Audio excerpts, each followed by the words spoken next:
This is the seat move forward and the longer tiller handle.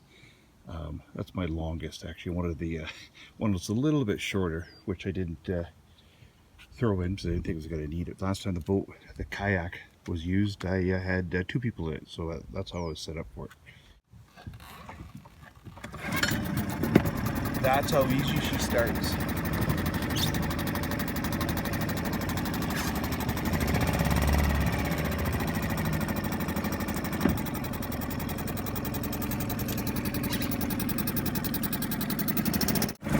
That's how quiet it is, which to me is phenomenally quiet compared to the other motor, especially the Honda.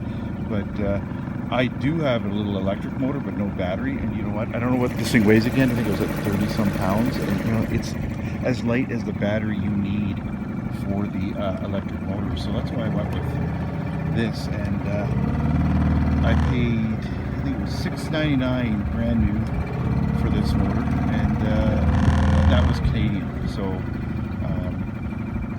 I thought it was a great deal because everything used was that price, and this thing is, I've never had a problem. This is maybe half throttle.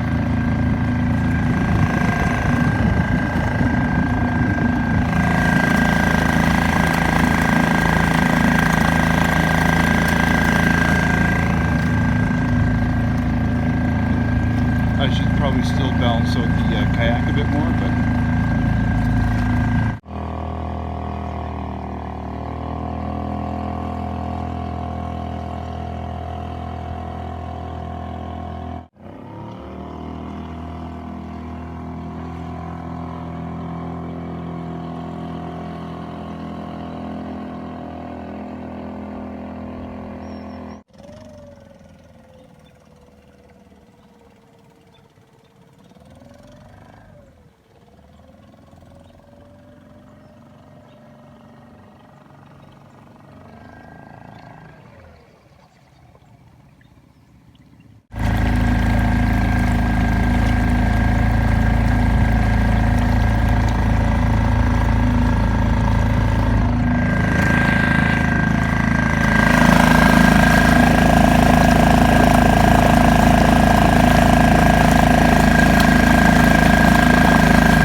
the only real thing that I haven't come up with yet is how to kick it into neutral when you're sitting this far back or further. But I mean, I just knocked it into neutral with the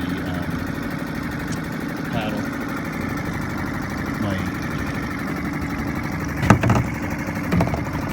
foot. Or as you see, it's just so easy to anytime I want. So that's the thing about the longer tiller handles too, is that there's no excuse for me or anyone else to not get out and enjoy the water, the lakes, the streams, the beaches, their Nucanoe or any other kayak, canoe, boat. You know, like I said, I bought this thing because normally I was out here with the girlfriend and my 2 small kids and 2 small dogs, and it ran awesome. But you know, depending where you are, the wind kicks up. Sometimes it makes for hard paddling in these wide kayaks. So this was just sort of the not emergency backup, but just to make a day more enjoyable when you just want to do what I'm doing now, sit here and cruise and you know, because of the heat wave, even the dog didn't want to get up with me this early in the morning to come for a little stroll on the water.